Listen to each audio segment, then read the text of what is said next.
2-1 up at half time. Lose the game 3-2.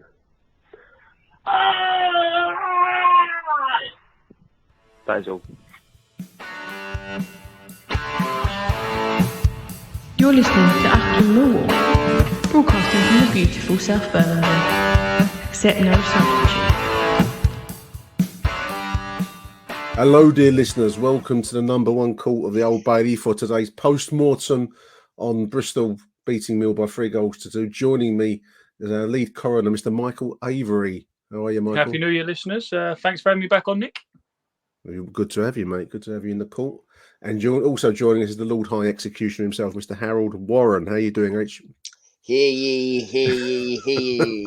You stand in front of us charged with throwing away a 2-1 lead at half time. How do you plead?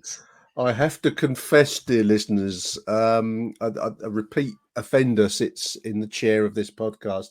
At Peterborough, boys, I think I said to Mike Hayden at the half-time break, we shouldn't lose from here, Mike, should we? And lo and behold, what happened? We lost from there. And today, I confess my sins to you all.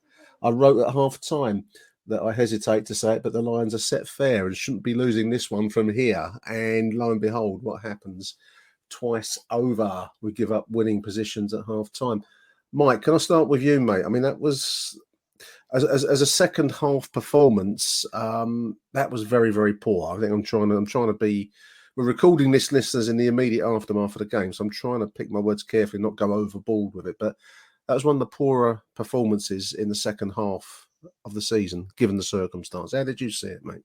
Yeah, I think considering how the first half went, where I think Bristol City had some moments in the first half where they had like little purple patches, if you can say that. But I don't think they ever really, apart from the goal, obviously, I don't think they ever really troubled us. And we were clearly the better team in the first half, I thought.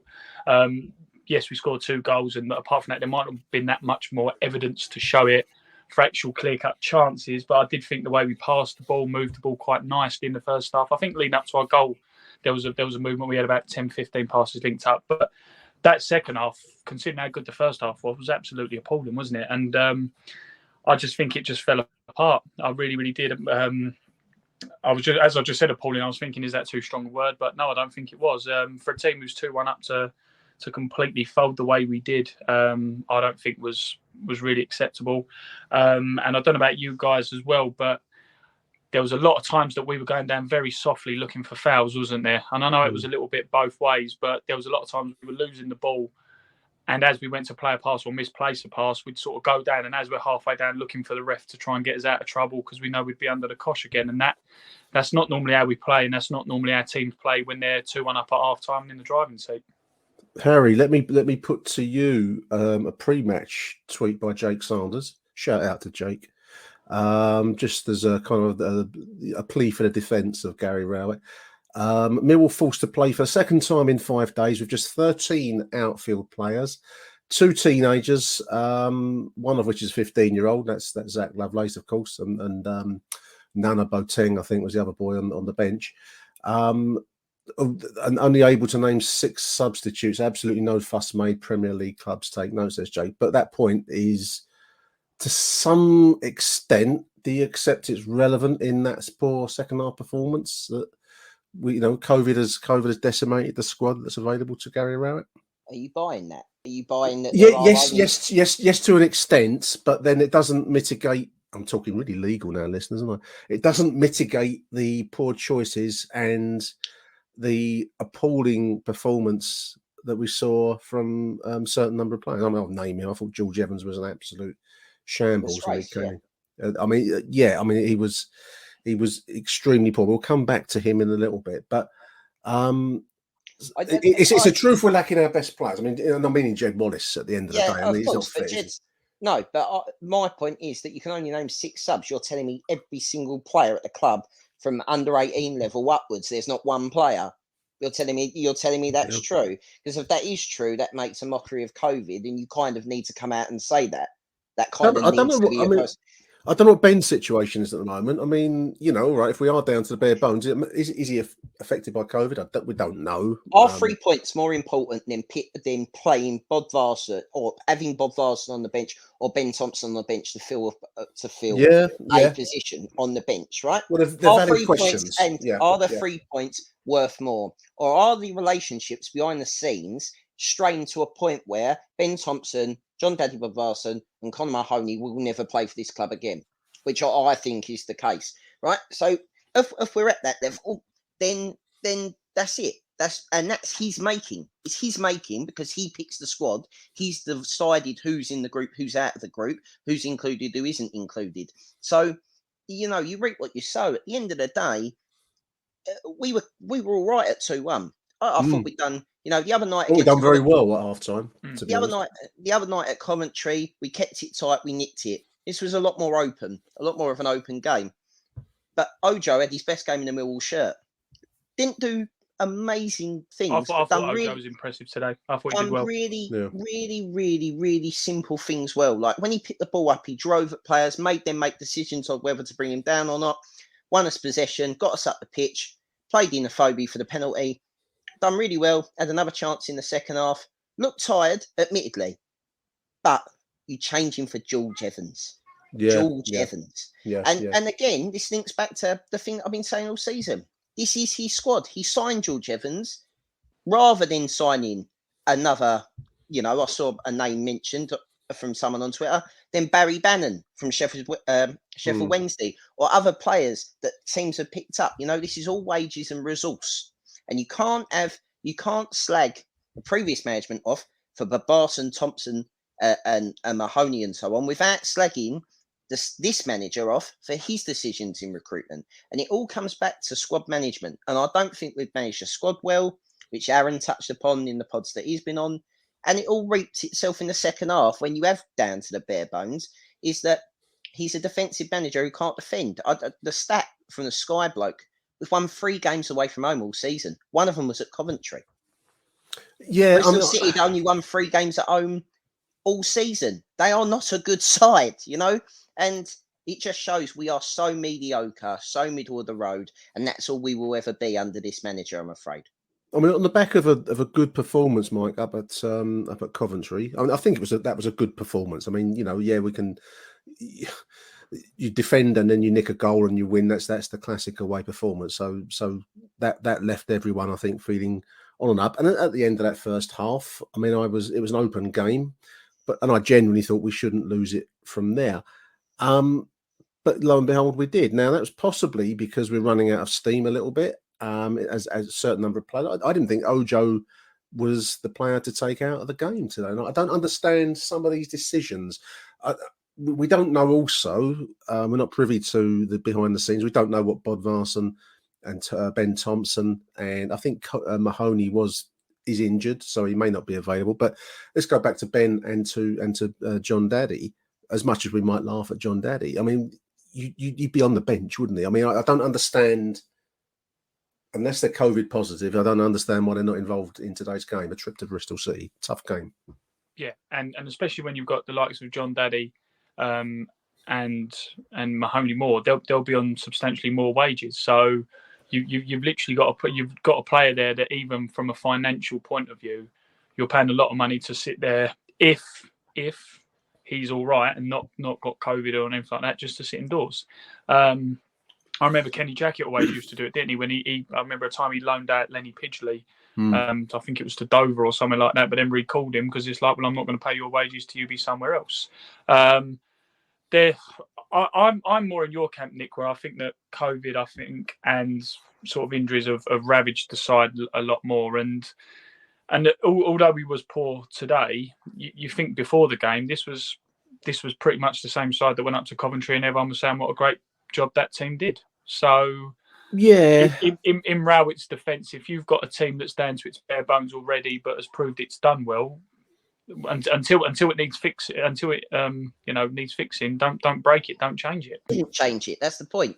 They were fine at 2-1 until he touched it. He touched it and broke it. That was the point. They were seeing the game out at 2-1, not brilliantly, but they were still winning the game. No, I don't think we were seeing the game out well, Harry. Even at 2-1, I think the start of the second half, Bristol City were a better side. They picked it up after half time, Michael.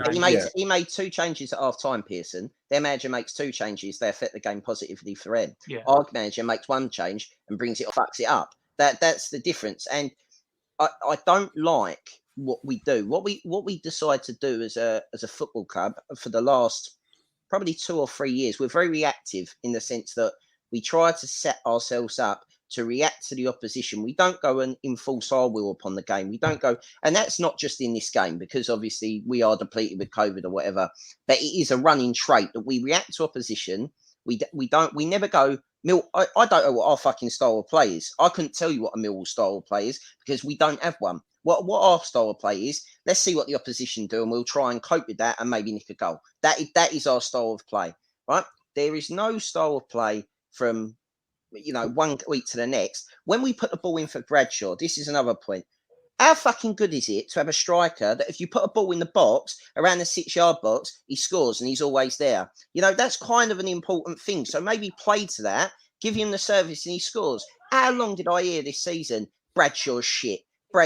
He's not shit. His goal scoring record at other clubs has been decent. So play to him. We start playing to him and he scores. That's it. He nearly scored with an header that was a ridiculous half chance that he nearly got in at the end of the half. He's in a form of his life, the poor man, and he's living on scraps. Let's run through the goals. I mean, I actually, I think you said, Michael, that Bristol had some good. I thought we closed Bristol out very well in the first half. I'm just looking at my own notes, and I've got 1 chance for them on 20. Other than that, not much, to be really honest, in that first half at least. Sloppy opening goal, boys. I mean, obviously we were being pressed high all game, and they forced an opportunity which was actually put away quite nicely. That was a shot from distance, wasn't it? You can talk about Millwall sloppiness there, but to some extent, these things do happen in games of football, don't they? I mean, mistakes are made early in the game when players are cold.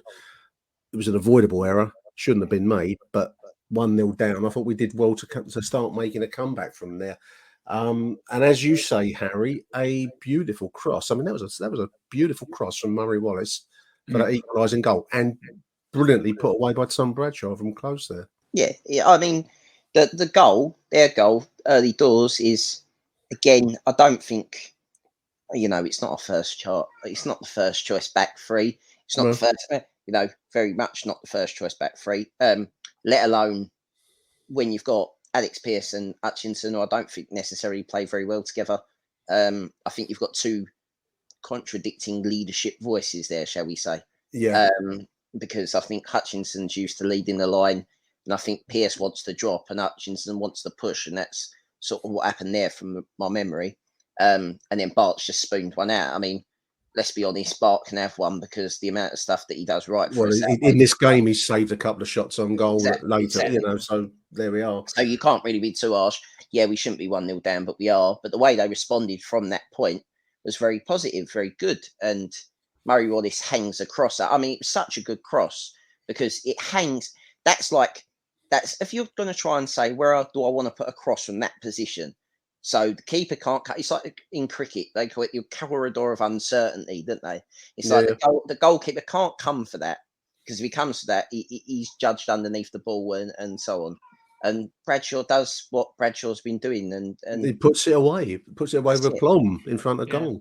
I think with Bradshaw as well, chaps. I don't know about you, but with that goal, I'm not necessarily sure about with the camera angle with Bristol City's red button coverage, but straight away he's looked over at the linesman, hasn't he, when he scored to see if he was offside. And then there was a couple of times in the second half where obviously the way the camera follows the ball, he looked like he was offside, but the fact there was no line, I think a mention is, as we talk about his work off the ball and his actual work rate, and he chases balls down, and sometimes that was a criticism as to why he might not be in the right position.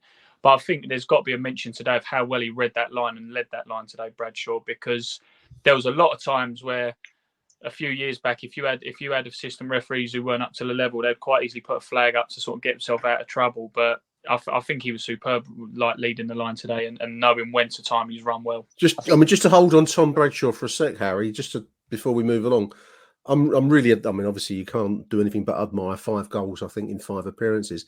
And I well remember when he first signed, it was under Neil Harris, he first signed, and it was kind of like the Lee Gregory was moving back up north and Tom Bradshaw was the obvious replacement. Morrow was coming towards the end of his time, but, you know, that was going to be the new source of our goal scoring. And it's taken a while. There's been a bit of a story for Tom Bradshaw to get to this point, but I mean, Harry, I can start to see now the player that Neil signed back then, because, as you say rightly, give him the right service, he will do the business in front of goal, and that's, you know, that's a very rare quality at Millwall. Yeah, I mean, I think a lot of people forget that he got a serious career-threatening injury when he come and joined us. So that takes it out of anyone. I think he's taken a long time. We've had a change of management that might not necessarily suit the way that he plays, and that's clear because he's coming to his own. He comes into his own when we're putting crosses into the box, something that we don't do very often under Gary Rowett. And you know, I don't know what to make of this run of form. Like, it's so good and it's so out of nowhere. But like, it's literally, you think everything at the moment, his movement's so good. Like, touching on what Michael was saying, there was a chance, I think it's still at 2-1. And he literally is looking up. George Evans had just come on, so I noted down another misplaced George Evans pass. I've noted that a few times as well. Yeah, exactly. Right. Imagine my shock. Right, and all Evans had to do. There seems to be a confusion around our midfielders. It's not just George Evans, but Afobe and Bradshaw want you to put the ball in the channel. They want you to put that ball in behind. They want to go and do the work. They want to go and chase that ball because they'll get you possession. They don't want it to feet. They're not necessarily gifted with close touch control. Like Bradshaw's, you know, sometimes the ball hits his foot and it goes fucking 4 yards in front of him. That's not his game. His game is put it in the box. I'll get there and I'll get it goalwards. And then whatever happens, you know, I've got half a shot. Afobe's the one that is sort of the more skillful of the two, but again, not massively blessed with great sort of technical ability in the terms of his touch. But today, they both work their bollocks off, and literally, it must be so soul destroying for them two strikers to literally run your bollocks off in 2 games now. Well, Bradshaw's played definitely all 2, and I know Afobe finished the other one, but you know, that I feel sorry for him because he's doing his job. His job is being done. The offensive side now is being done, but we're still leaky as a sieve at the back. Well, I mean, the midfield is an issue, isn't it? Midfield's an issue because I mean, just before we move on from that point, Mike, I saw Bradshaw a couple of times pointing, and I think he was digging players out in midfield because he wanted the ball, as Harry's just said, played to suit him and his game. And I think Afobe was doing the same. I get they're both senior players; they're both of a certain age and stature, so they can start to demand what they want. But it's great to see that. Yeah, I love it. I love it. Yeah, great to see it. Sorry, Mike, I was just going to say. No, I was just going to say, you were saying about Afobe's game. You know, we've been, and Bradshaw's, we've been saying that about Afobe all season. It's a little bit like a broken record, like from the fan base as a whole. That's how he likes to play. But just to compliment him as well. I mean, I remember a time in the second half where someone's done the usual, absolutely punted the ball up to Afobe. He's leapt in the air, brought it down with his chest, controlled it, and then laid it off. And you think, for a player that's not his natural game, to be asking him to do that kind of thing, again, I think that deserves a mention. I think that both players, as you say, Harry, had a great game today, both up front, and it is that thing. You go away from home, score 2, both your strikers score, and you walk away with absolutely nothing because of your sieve-like defending, as you say. But when we do move on, I think we do need to. You said about the first goal being sloppy, Nick, but I think the third goal was equally as sloppy. There was a few chances to get rid of that, weren't there? Yeah, there were. Yeah, I mean, we'll come back to the set. I just want to, before we leave the first half behind, listeners, I'm trying to desperately focus on the positive here for you. Danny Mack was good. That's a positive. Danny Mack, Danny Mack was good. I thought Shea Ojo played one of his better games. And what I would love, if he's listening, I don't know if he listens to the show. Almost certainly not. I think we're very much banned around the club. I think that was certain Mr. GR will not want to hear this one. The problem is, Harry, the amount of clubs he's been loaned to, he's got all of them in his podcasts. He'll listen to this on like Thursday or Friday. I can't believe in this. in this travelogue of previous clubs that Shea's been to, in amongst all the wealth of football experience and knowledge that he must have touched on, he's come from Liverpool. Let's not forget that. Someone somewhere along the line will maybe have said what I'm going to say to him is actually, I want to see him start to get a little bit arrogant, a little bit selfish on the ball, start to do stuff, start to try stuff, show a bit of confidence. That ball from Ojo to find a phobia that won the penalty was a beautiful ball. I mean, you said right, you got it right, Harry. I mean, it wasn't Ojo's best ever performance. It wasn't earth shattering, but you got a little hint of what a good player he could be if only he started to really be confident in his own skills and show it. And B, maybe he's got to say a bit of a fuck you to the world. I'm going to do what I'm going to do, and hopefully it works. If it doesn't, well, he's no worse off than he is right now. You get loaned to Millwall when it doesn't work out. Where is there really for you to fucking go? I don't know. From Liverpool, I don't know. You're going to go down to League One. Yeah, League One. Ask that question. He does have a touch. He has a touch of the has a touch of the threads about him, doesn't he? Yeah, there is a touch. You understand what I mean? Like, it's a bit like you're a bit lightweight, but there is a player in there. But can I get that player out? There is a touch of that, and I mean, he's at a point in his career. I mean, like, as with Fred, Michael, really. I mean, Fred reached the same stage where if you're not going to show it now, I mean, maybe he saw Luton play the other week and he looked all right, Fred, but. You know, you always had this sense he could be a lot better than what he's displaying, and I think Ojo's out of that kind of same stable, really. So as we've said, I mean, half time 2-1, and I wrote the fateful words down. We shouldn't be losing this from here, but lo and behold, we do, because as you said, Harry, Nigel Pearson, who's an immensely experienced manager at a high level, made a couple of changes, and they came out firing all cylinders, didn't they? And we really were on the back foot for certainly the early stages of the half.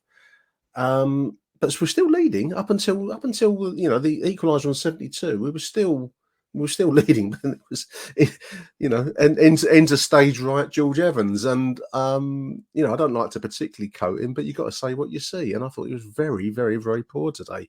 I don't know if he's suffering with COVID. Well, fucking. I was going to say something that was irretrievable, so I won't say that.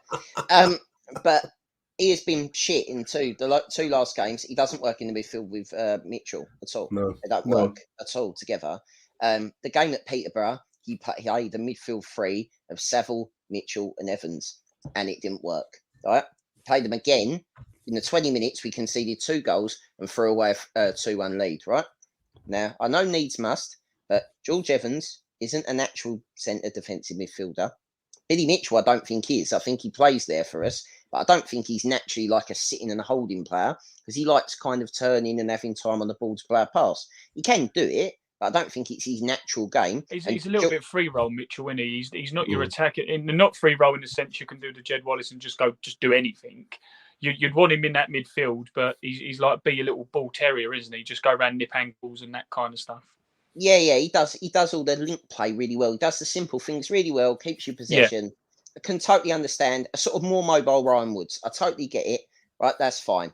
Which is what my criticism of Ryan Woods was, that he was fucking useless. Right, at least Mitchell, you know, can put a change in every now and then. My criticism was he was useless. Right, that's it. Fair enough. Right, and Saville is supposedly a more advanced midfielder in the sense that he is supposedly an attacking link man. Now, you can ask questions about what the fuck he was doing when he went forward later on and looked like I think he had the easiest pass in the world to slot it in at, I think it was 2-2 at the time, and squared it, and it didn't put enough on it. But the fact of the matter is that midfield three is dysfunctional, and he chose to make that decision to make that dysfunctional. Now, the other night, he brought Malone on for Ojo. Yeah. Now, I don't know whether, again, we don't know how fit Malone is. We don't know how fit a lot of these players are. But that decision, you know, managers are judged on these decisions. And that decision won us the game in the sense that we didn't lose from where we were. Today, he's made the decision and we've lost from where we are. So you have to criticise when he gets it wrong. You take the plaudits and you get the brickbats when it comes your way. And the substitution of Ojo, I can see why managers substitute Shea Ojo, because he's that kind of substitutable player, isn't he? You know, he's the kind of the kind of away with affair is creative kind of, yeah. Yeah, but I mean, Evans was poor. Listen, I mean, we've said it before. Saville, I mean, post game, I was looking online. He's getting slaughtered online for another performance, a poor performance. Evans beaten to the punch for the equaliser. I mean, that was a decent crossing from the left, but if you don't make those challenges inside the 6-yard box, chaps, you're going to concede goals, and that's how you find yourself not achieving top 6 status, because you're giving away goals like that. And I thought you got to put that on George Evans's account. What do you think, Michael? Yeah. It's to say it, again. It sounds like we're sort of going around in circles, but you still don't know what your best midfield is. You say about Evans there, Saville. I wouldn't say Saville was unbelievably poor today, but I thought he was very drifted in and drifted out of the game. There were times when I think the only time I knew he was there was like when I said to you guys, sort of like in our little chat one eye, that the commentator, who clearly just wanted to fill airtime, decided to give us a breakdown of every move that George Saville had in his career. Yeah, you want to play a tenner for I follow, boys. You get much better commentary on there. You don't want to do that. Yeah. And HD quality images as well. That's the other thing. Yeah. Not HD quality commentary. If I didn't spend so much on Christmas presents, I would have done the tenner. No, but yeah, Saville. Oh dear. Again, he's just not. You don't. Ryan Leonard is our best player, is he? Ryan Leonard is our best midfielder, and we've been playing him at right back all year. That is the damning slate of this, right? And he's got his feet up at the moment, though, chap. He's injured, isn't he? So yeah. I mean, you've got to take that away from him. I thought you've got Kifton, like again, squad wise, Kifton, Bell, Thompson, Evans, Mitchell, fucking Saville, right? There's 5 centre midfielders there. There's 5 that I've just named off the top. I haven't even thought of anyone else. I don't even think I named Leonard. So that's 6. You can't have this many centre midfielders and then moan at me in the same fucking breath that you've got no squad depth. It's your fucking job, mate. You can't have that many midfielders. I take the point, listeners, that COVID has affected our squad at the moment. But I mean, we've not looked brilliant in midfield all season. You can't have that many midfielders and look so wishy-washy. And, I mean, it's a repeat point that's being made that we win well at Coventry, and we did very well up there. Left a real kind of sense of maybe now the Rowett train is finally rolling, and now within a couple of yards it's come off the tracks again. How many times has that happened? The thing is as well, with if you've got that many midfielders or any position really, you would think that you would, just in a way to keep everyone happy, pack out that position, wouldn't you? In the sense that if you've got, like you say there, Harry, 5-6 centre midfielders, you would play a regular 3-5-2 or a 4-4-2, or if you had like 4 centre forwards, you'd play like a 4-2-1-3 or something where you are very top heavy. But like you say, for a side who's got on paper so many gifted and talented midfielders, which on paper they are, you can't deny that. To be so poor and so inconsistent and not know what they do, and like we said, the second goal, the equaliser that actually brought Bristol City back in the game, come from a midfield error. I thought that was a very poor goal to concede, Michael. Yeah. I mean, they were talking about on I Follow, the boys were talking about what a good cross and what a well finished move it was, and yes, it was. But I'm still looking at George Evans. I'm going to have him as a personal hate figure tonight, listeners, on that, who's let the man beat him inside the 6-yard box. And, give any player a chance inside 6, he's going to have a strong chance of scoring. Moments later, I thought Alex Pearce really dodged the bullet. He was beaten for pace. Was it Semenya? Was that the player that was doing damage down the middle for Bristol? Just a lump forward, wasn't it? Just like a hump clearance. And he got beat for pace, Harry, but then he handballed it. He grabbed hold of it. I thought, well, you're going to have to go for that, but that's somehow. Thankfully, the referee was poor. Yeah, he bottled the red card for them because it was last man, so it should have gone in the first half for the pen. But I mean, talk about dodge a bullet there. Well, that's it. But that's it. The referee was poor for both sides. We got away with one by Pearce not being sent off. They got away with one with their guy not being sent off for the pen in the first half. But again, Alex Pearce is not first choice. And Alex Pearce, in my opinion, although he did have a very good game, a solid game away at Coventry, a team that haven't scored in God knows when, looking at their fans forums and so on, and they're moaning about their manager, considering the fact they were second earlier on in the season or something like that. So they're on a bad run of form. He played very well. But then this is what I don't like about Alex Pearce, is that he's not consistent. And to do it consistently at the championship level, he can no longer do that. That is not a knock on he's him. a professional footballer, and that's his downfall. Yeah, he does think he's professional. Alex Pearce, I thought in midweek up at Coventry, he led well because I think you go by what you see, listeners, and I thought he led us very well on Wednesday night. And today there was no leadership at all when we needed it most, when things were starting to go a bit square on us in that second half. There was no on-field person. So I don't know what happened between Wednesday and what's today, Sunday, the endless New Christmas year. period. It's the New year. That's right. New year. So I don't know where he went. But anyway, there we are. Then there was the penalty shout that we should have had on 83. George Saville bursting into the box, and looked a pretty clear penalty from watching the eye follow, but we didn't get it. And then didn't he feed a Phobie and he put it wide He did left? field a Phobie, but he had already been fouled. He sort of fed a Phobie as a last sort of parting gesture as the ball's rolling away from him. And I think maybe from behind the goal, why he's getting slated is I wonder if people couldn't see how bad that challenge was. He didn't try and play that pass. That's what he got forced into. Yeah, it was a bad challenge. It should have been a pen, but I've picked out a few tweets after the game to slate George Saville. I won't go to town on them, but you find the George Evans ones. There's George Evans and some George Saville ones as well. And then obviously ping pong. I've written down ping pong for the goal 3-2, and this is where it was bouncing around their own penalty area, and then slammed home by the Bristol striker. There was a hat trick. Was it Wyman? Vyman, yeah, Vyman. And Vyman. With that Vyman, all jokes aside, you don't let a player of that quality have shots like that or have a second, third bite. You shouldn't do. No, not without conceding goals, Mike. See, their top goal scorer all season, he had 9 before the game. He's got 12 now. So we've basically added a quarter of his goal tally in one afternoon. My villain masterclass from our defensive-minded manager. I'm going to come on to man of the match. My villain of the piece was George Evans, but others might have selected Saville. But my man of the match, I was torn between Tom Bradshaw and Murray Wallace, because I thought Murray put in a pretty good performance today for the cross and the general kind of Murray Wallace performance. Who would you go for, Michael? Who's your man of the match today, mate? I'd probably say Murray Wallace. He's just solid, and he doesn't let you down. And even when it all seems to be going a bit wrong, he's the only one who seems to be doing it right. Yeah. What about you, Rich? Who'd you go for?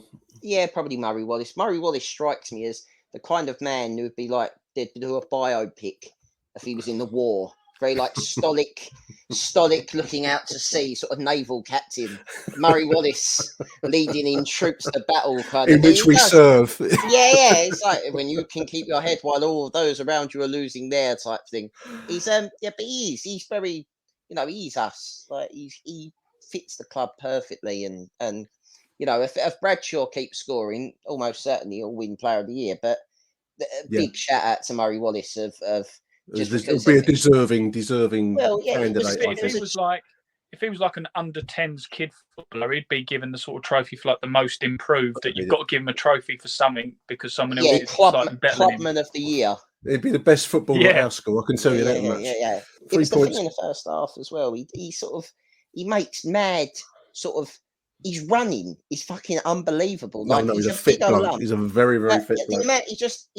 There was a chance in the first half, so the guy tried to knock it round him, and Murray Wallace went, "Yeah, all right, you can knock it round me, but I'm going to fucking run past you for this ball." And he literally went the wrong side of him, like he was going around the 25, and fucking come and got it. And I was like, but that's what he gives you. He gives you all that effort, and if everyone put in half the effort that Murray Wallace puts in, would fucking be a lot higher up in the table sometimes, because that's what I expect off everyone. You know what I mean? Not everyone can do it. Absolutely. That should be the bare minimum. I'll tell you what as well, though. You just saying that, Harry, about sort of early one you were saying about sort of mediocre mid-table football. I know we're only in January and we've got the cup to look forward to and all that, but what do you reckon? You reckon that's the season over now? Do you reckon? Are you looking forward to the cup? That's a serious question. Are you looking forward to next week? Yeah, it's a day out. It's the cup, and I always look forward to the cup. That is exactly it. It will be a day out for Crystal Palace and their arts and crafts department. They will turn up. Yeah. Their arts and crafts department will be very happy. They'll make some kind of banner. RTV are there. There'll be some kind of incident, and we'll be talking about. We won't even remember this result this time next week. We'll be talking about some kind of incident that no doubt will happen. Guilty in the court of the nation next week, won't we? We'll do something. Absolutely. But no, but we'll all seriousness, is that? Do you think this is it now? Because when I stupidly am one of these people. Whenever we're winning, I quickly go on the Sky app because they live update the table, don't they? And I was like, we're only 6 points off the top 6. But I don't is this see the the season over consistency. already? Yeah, season's over. I don't see the consistency because today was a great test for us. I take the point of, we've said it a few times, I won't muller it, but that COVID did affect the squad today because we didn't have a full squad available to us. But even so, we had the opportunity today to press on and start to show the kind of consistency that you need to get into the top 6. And unfortunately, we haven't seen it all season. I will come back to that point in a second. I think we're consistently inconsistent. That is our consistent thing. And not just that, like if we take the COVID injuries out of it, if you actually look at the injuries that we've now got, that takes us away because they're not little injuries. Bennett's always injured, but he's injured again. Leonard's out, he's injured. Mahoney's injured, so it'd be another one to cover you. Ballard. He's persona non grata, though, isn't he? I don't know. Ballard's a big miss. So I've named 3 players out your 11. Jed's injured, so that's 5. Yeah, you're sitting there and you've got 5 big injuries. 4 of them are players that play regularly. And we mentioned Leonard already. I mean, that's a big loss. It's a big loss because today needed the kind of drive that we've not seen from the midfield. For whatever reason, this midfield don't drive forward in the way that we need. I'm going to read a few. I've got a message actually. Do send me direct messages on Twitter, listeners. Don't send me horrible ones, but do send me intelligent ones. This one's from LP, and it is an intelligent one. LP says Rowett is an absolute fool. I'm sat here after the 3rd goal thinking, how many times will he try to defend a 1-goal lead and take off attacking players for more defensive ones? Ojo was our outlet to relieve pressure. It's insanity to do. Insanity is doing the same thing over and over and expecting different results. I understand some players' performances and decisions can't be Rowett's fault, but he can pick and make subs before we are losing. A frustrating game. What's been an up and down season. I like that message. Thank you, LP, for that.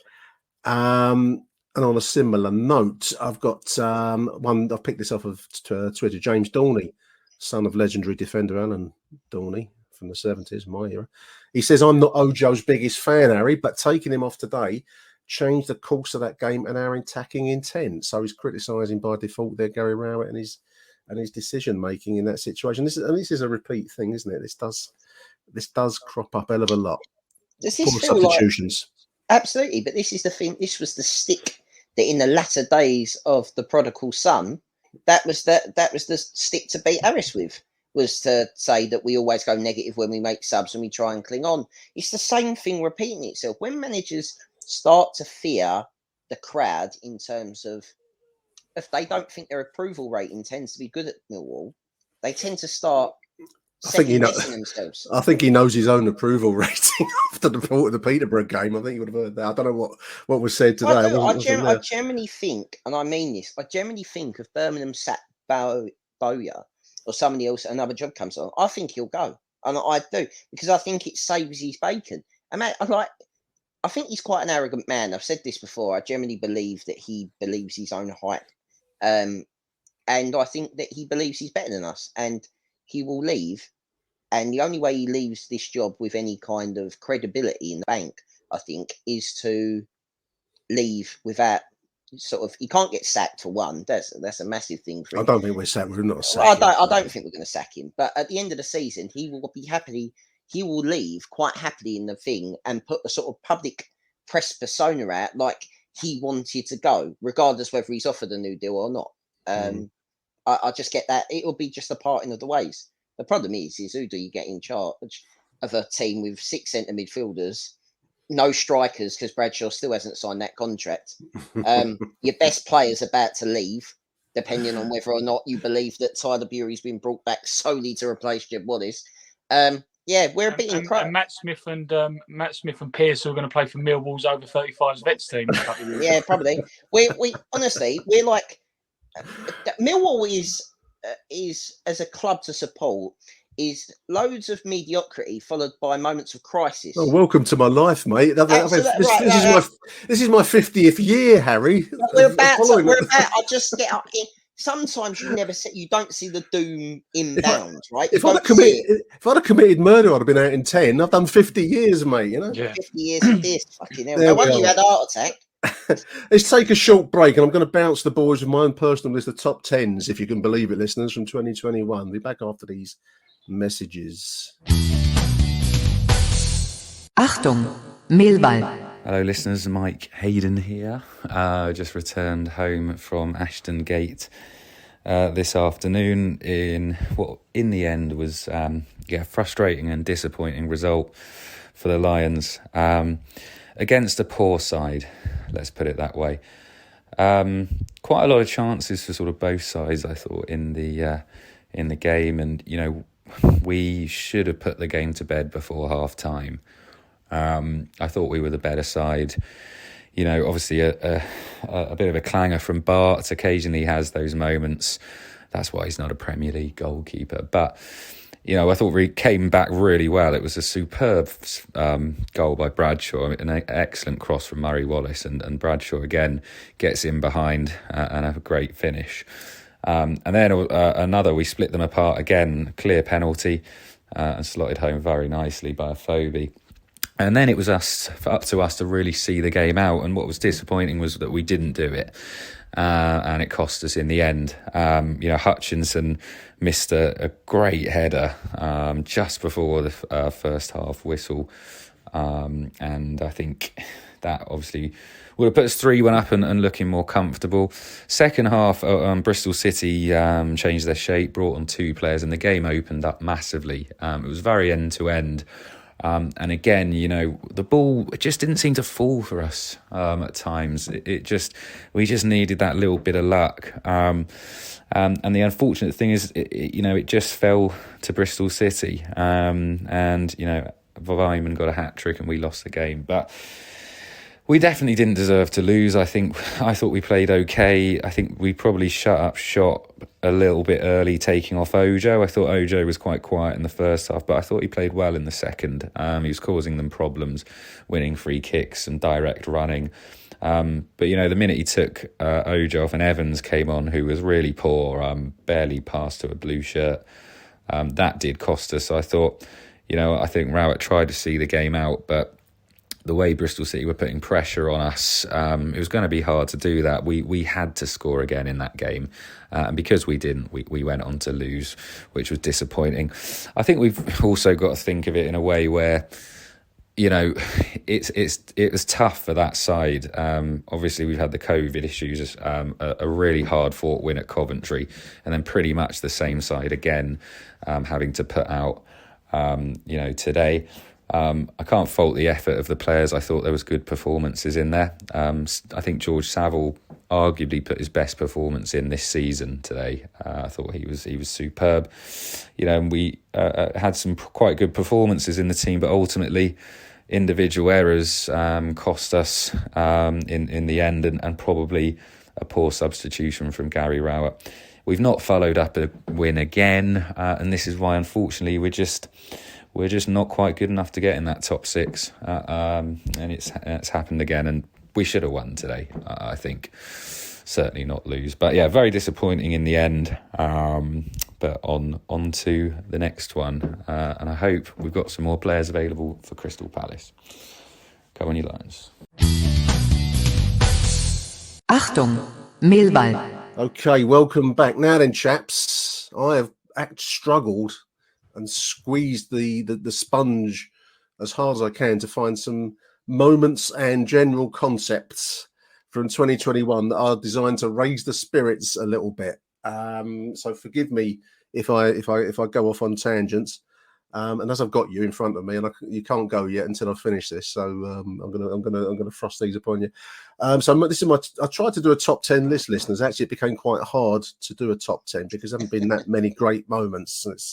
That's a sad truth. But my first moment of note was back at the end of that strange behind closed doors season, February actually. That was Millwall 4, Sheffield Wednesday 1, behind closed doors. And the reason that I picked out that 4-1 win at home at the Den was it then sparked 3 successive wins in an 8-game unbeaten streak. And yes, okay, I've written there were indeed 5 draws in that period. So this is the level of highlights that I've been able to find from the season. So that's my number one. And I think, last season particularly, he's a streak manager, Gary Rowett. I mean, we had that little bit of decent form to follow, which would be my second moment. But then you have these long periods of draws and losses and kind of going nowhere, kind of drifty sense. And that's been so for a long time. And it really, really stood out as I tried to come up with a top 10 for 2021. I'm ignoring the end of 2020. So 3 successive wins after that 4-1 win. The other thing I noticed, and I don't know if you boys, I bet you can't even remember that game, that 4-1 win. Yeah, I can. You can, won't you? That was Malone. Michael shaking his head. Malone scored the Gascoigne-esque goal, didn't he? Was it in that I think it was 0-0. I think it was 0-0 at half time and won 4-1 or 1-0 down at half time. Let's have a look at the Mill history. I might be right. I might be wrong, but I think it's that game. Was that one where he flicked over his head and then running? Yeah. I remember the goal. If I was any kind of pro listeners, I've had that lined up as Harry said that, but I'm not any kind of pro. We can do filler. Filler, yeah. Zohore penalty. This is the level we're at. It was a Zohore penalty on 30. We were 1-0 down actually. There we go. Past us, and then Zohor's equalised on 39. Then we've got must be the goal you're meaning, Harry. 68 minutes. Scott Malone. Then a player straight after. I don't know if you remember a bloke called Ben Thompson. He scored on 69. Yeah, I remember him. He remember him, right, didn't he? It's a decent player. Millwall boy, I think. And then Bradshaw, that man again on 19 minutes to make Bradshaw it scoring. Yeah. So yeah, there we are. That was the first of my top 10 moments and general concepts that I'm going to pick out for the year. Concepts. Why does this sound like you're trying to say? You sound like you're like a middle management window salesman trying to sort of talk you through this Zoom call. I was going to do this. New Year's Eve. I was going to do it. I had nothing going on in the afternoon. I thought I might sit down and do this. I just didn't have the energy, and I couldn't be asked, listeners, to be quite honest with you. I thought what I'll do is I'll wait till after the game, and whoever I've got on the show, Harry and Michael, I'm going to pin this on them and get them to say nice things about it afterwards. So my second moment is March. Again, we're coming towards the end of 2021. A 1-0 win over Middlesbrough. Again, that sparked a 3-game winning run that took us towards 9th. The other thing with the Wednesday game, just going back to that, is it took us away from, I think we were quite low in the table when we beat Sheffield Wednesday. I think we were looking at 13th. We've been looking over our shoulders. 16th we went down to at one point, and even 17th towards the end of 2020. So brilliant. That run took us away from the thoughts of relegation that were starting to nag at everyone's on everyone's shoulders. I can't see many people buying this compilation DVD, Nick. No. Now that's what I call Millwall. Yeah. Now that's what I call Gary Rowett. That's what I call Rowett. So the second in the hit parade is a 1-0 win over Middlesbrough. That sparked a 3-game winning run that took us to 9th. So we could start to dream, chaps. It was Middlesbrough 1-0, then Rotherham 1-0, and a win at Stoke for 2-1. These are all in turn of March to April. And we were 9th. And I don't know about you, but you can start to look up at the 6th spot in the table. And that's always a moment where you know what's going to come after that. And that was slamming defeat after that. So we got beat then by Swansea, draw with Brentford, 4-1 lost by Bournemouth at home, loss at Watford. We beat Bristol. And then that shambles, that awful game that still haunts me slightly. The 6-1 away at Coventry, and it's a game that I've never, I don't know, it kind of lurks in my mind. Was that the end of your sort of, not support for Gary Rowett, but was that the start? Was that your Waterloo, shall we say? Waterloo. It was one of those moments where I don't know, I've never seen a ghost, but until you see one, you don't believe in them. Now I started to think, hang on, this bloke really doesn't know what he's doing, really. And I try and put that thought out of my mind every so often. But it was one of those moments that haunts me to this day. because it was such a poor, limp performance at the end of the season. It did actually have some promise at that point.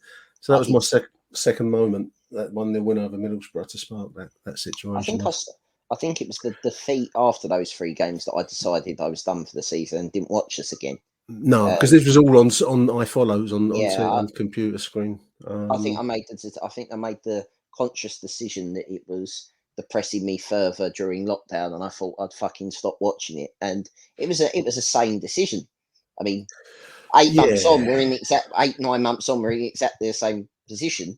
Well, this is it. I mean, this is the thing here, Michael, because I mean these descriptions and these moments are horribly familiar because we're still in it, really, aren't we? It's like the pandemic. You know, it's like you can go back to the start of it and it still feels much the same as it is now. It's part of your life, and this dreariness is part of our life. Well, we laughed about it earlier when you said about the sort of run of, like, what was it, eight games where we didn't lose, but 5 were draws. Already,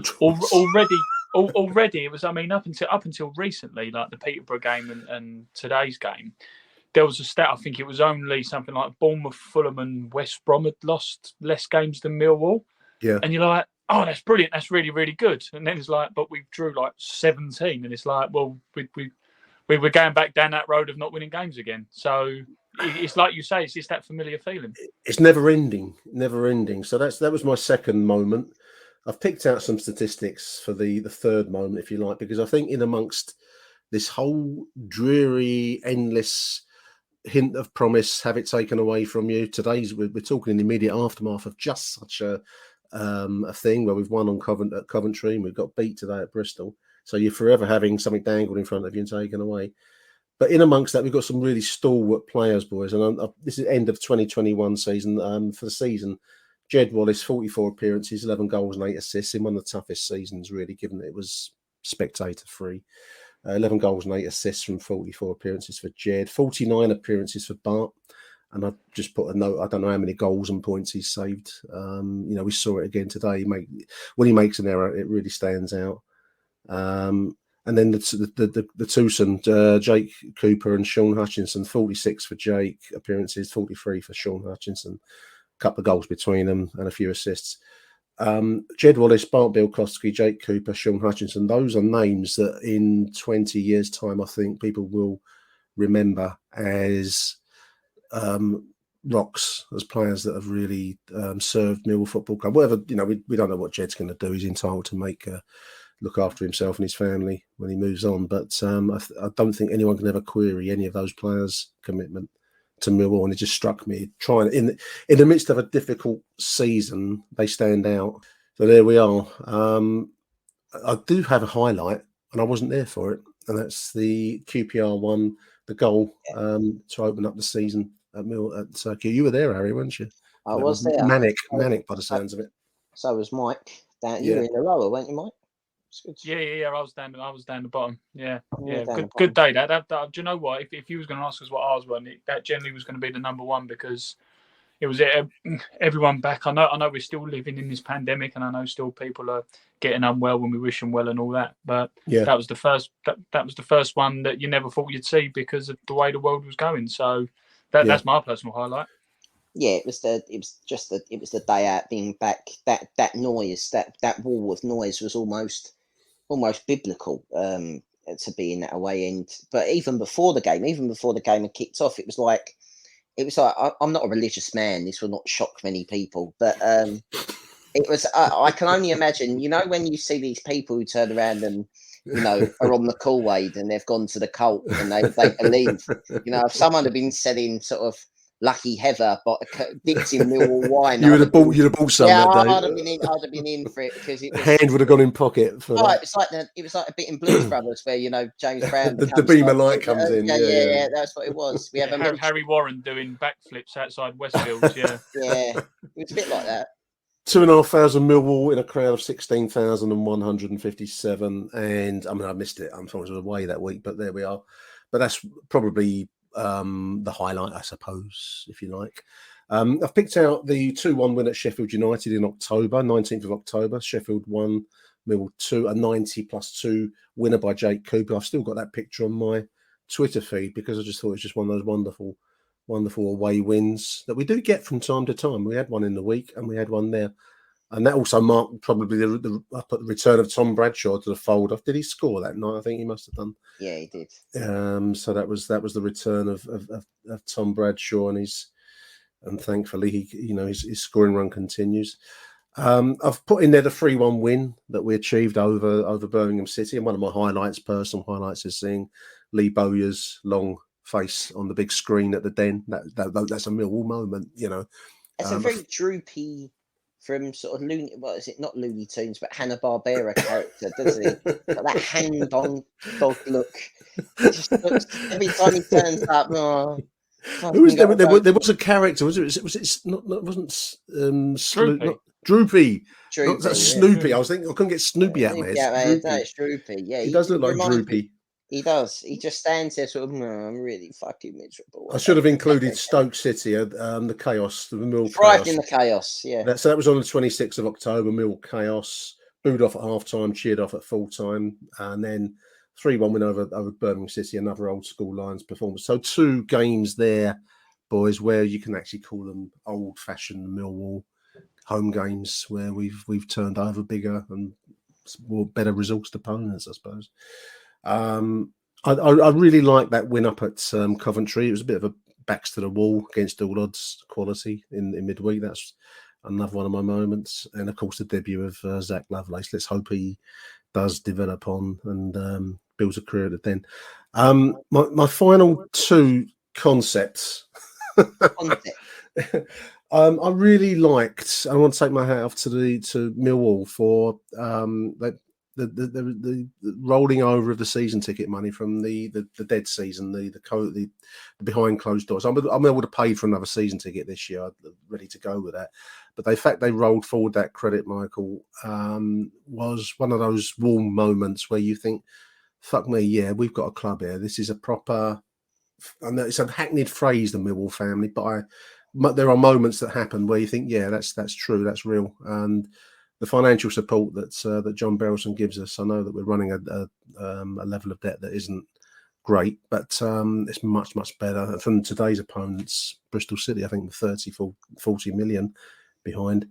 And that rollover just really took me aback. I think it was one of the big moments of the year in some ways. And it's not an immediately exciting thing, but in the long term, it just builds a real kind of goodwill.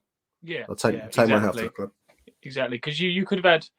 Let's be brutally honest with you. You could have had the club who, I'm not saying, because I know they sort of mentioned doing it the year before or wherever it was, or credits credits here and there, but you could have had some clubs who would have said, "Oh, we'll do it," but then pull on the heartstrings a bit and go, "Oh, we said we would do it. However, we know we can't afford to, so dig deep and put your hand in your pocket again." But so the fact that the club knew how much it would hit them financially if they did it, but they still went ahead and did it. I think, like you say, so it's a lovely. It is a lovely touch, and like we've said before, when you got some teams like pre-new owners, Newcastle, who Mike Ashley didn't listen to their fans, Ipswich Town, Harry, like close to where, not too far from where you are, they've never really got on too well with their supporters clubs and everything like that, have they? They don't feel they're listened to. So to practically give 90% of the fan base free tickets for an entire season again, yeah, really good touch from Mill. I mean, free in a set, they've been paid for, but it's rolled over. I mean, I could tell you, I was gonna. They've got the summertime coming up, so I thought, I might try and get to the cricket a bit more this year. Go to Essex, and I went on their website you can buy a membership, and I was a member in 2020, and most of that season didn't happen, and I didn't bother last year. But they were giving discounts, listeners, but only if you'd been a member for 2020 and you'd renewed for the dead season of 2021. They give you an early bird discount. And I just thought, fuck you, Yeah, it was a dead season, and it was such a contrast. I haven't renewed it. I won't now. If I go, I'll just buy a ticket on the day, because I thought it was just such a petty move by a club that should be building a cricket club that should be building links with its fans and spectators, and it just gets it wrong. And I thought Millwall just got that 100% right. Do you agree with that? Is that a fair assessment? I think so. I think everyone's got to do what they think was right for their own business. I get that. I think knowing cricket people shall we say. I think they're probably the kind of people, and I may be generally stereotyping here, but fuck it, it's Millwall, so let's do that. They're probably middle class, and they probably don't miss the money, Nick. Whereas, let's be honest, let's be honest, Millwall is in one of, well, basically, is in the two of the most deprived areas of London. Its fan base are working class, and the working fan base would have turned around and told them up their bollocks. And you know, the most important player, shall we say, to have on side at Millwall is the Millwall fans, and they done right by the Millwall fans because, as I've said before, and I'll say it again, the synergy when we are all pulling in the same direction, singing from the same in book, is what makes our club special and what makes the Den our place to go, and so on and so forth. So they've done the right thing, you know, but that's, you know, I'd expect them to do the right thing, but I've been wrong about people doing the right thing before. So you've got to applaud people for doing the right thing, as weird as that sounds, because some people don't do the right thing. No. Well, hats off to Millwall. I'm not particularly slagging Essex County Cricket Club. I'm only talking about the difference between 40 quid and, you know, I don't know. Sometimes petty things make a big difference, I think. It's the principle of the thing. I totally understand where you come from. You sound like a woman taking a blouse back to Primark or something, mate. that she's seen go in the south. That's what it sounds like. Just I think I'm going to call it my list of top moments. I've got top scorer Tom Bradshaw now 6 goals and 1 assist, but don't on the back of today's performance. I think I'm going to call it quits at the club, rolling over the money. Big thank you to Harry and to Michael for joining me so soon in the aftermath. Can we preview the Palace thing? Oh, the Palace game. Yeah, we weren't going to. Yeah, no, go for it, mate. Yeah. What do we think everyone's going to happen? What do we think is going to happen? I think there's going to be live TV coverage. There's going to be the most almighty boo when they take the knee. That's going to cause shockwaves around football. I think probably someone somewhere, there'll be lots of apologies for bad language. I hope you're not enjoying the football. And there'll be, as you said, you're right, Harry, they'll come up with some banner. They'll have a banner produced that's going to say something stupid. And football-wise, I don't know. I mean, they're a decent team, Crystal Palace. I don't like to say that. It hurts. But they're a decent... They're a decent team. If we can field our strongest side, and if the Den will be on board, but in all of its glory, for better and for worse, you know, hopefully we still got a football club by the time Saturday at 5 o'clock comes around. What do you think, Mike? I'm just thinking about Patrick Vieira sat there in the away dugout with Lurch next to him, thinking I never had this at Highbury or San Siro, did I? No, he didn't. What do you think is going to happen, Harry? How do you see it, mate? I think we're going to get fucking battered. I really do. I think we're going to get murdered. I think we'll get beat about 4-1. I'd be very happy if we don't, by the way. But they were dog shit against West Ham. I watched them last night, and I was trying to, because they've not got Gallagher or Sahara. They're two best players by far. And I just was watching. I was like, seeing all the good things that West Ham done that affected them. I was like, we ain't got play. We don't run at teams like that. We don't do that. We don't do that. So it's going to be, you know, it will. But you know, the difference is I'd expect us normally to go 4-4-2, batten down the hatches and play like go Millwall. Millwall. Yeah. But I don't think Gary Rowett's that kind of player, manager, isn't he? That kind of guy that would read He's not very good at reading the room, shall we say? If you read the room and gave them what they want, like this is an occasion to go. Fuck it, give them what they want, right? That is it, right? But he won't do that, and we could be 3 or 4-0 down at fucking half time, and you know, all it takes is for look. Let's not get it wrong. Let's give us some Millwall chaos, Gary. That's all we're asking, and let's give it a go. The thing is we've got Clive. I've always wanted Clive Tilsley to commentate on Millwall. I've always wanted that voice to go over Millwall, and all I can hear in my background is he going, "It's very disappointing." That's all I can hear. That's all I can hear, and I'm very worried about that. But look, it is what it is. It's Palace. I've always wanted us to get a big draw. Obviously being from the other side of the water, my hated team is West Ham United Football Club, followed by Palace. I don't think you're alone there, Harry. I don't think you're alone, mate. So, well, no, some people hate Palace more, weirdly, and I don't like Crystal Palace, but that's. I get the historical rivalry with West Ham. Palace are in my top 3 as well. I'm quite looking forward to this one. They're just, Yeah, they're but just you an haven't- annoying You're sitting club. on the aren't they? fence. You still haven't said whether or not you think we're going to get battered or not. Oh, I think. I mean, 1-0 we'll Millwall, Alex Pearce header, 89th minute. It depends, I think, how much Crystal Palace wants it, because I think they do, like all Premier League clubs now, they disdain the FA Cup ever so slightly. So they may not put 100% in. It will be a hostile atmosphere. They won't be as used to that as they like to think. They've got the Holmesdale fanatics, whatever they call themselves. But I think Millwall is a different level of sustained abuse. I think they're very much they're very blitzkrieg. We're sort of more the Somme. I think we're just, attritional bombardment, and they're sort of like rolling banners out and pyro and Oh, mate. It's going to be a clash of cultures. Let's put it that way. Clash of cultures is a good word. I think that could be Sunday's headline. Clash of cultures in the Sun. Clash of culture. There we are. I've shut down my iPad, boys. Thank you for taking time out. I really appreciate it. We did speak straight after the game, so it's quite hard to give too considered analysis, but we thought we'd done quite a good job today. So big thank you to Michael Avery. Thank you, mate. No problem at all. And to the man himself, Harry. Thank you, mate. No worries, mate. Thank you. And to you too, dear listeners. Welcome to 2022. Let's hope we've still got Millwall FC surviving into next Sunday. Bye for now. Thank you for listening to Achtung Millwall. If you enjoyed the show, please head over to Apple Podcasts and leave us a cheeky little review. Arrivederci Millwall. Till next time. Who do you want to watch?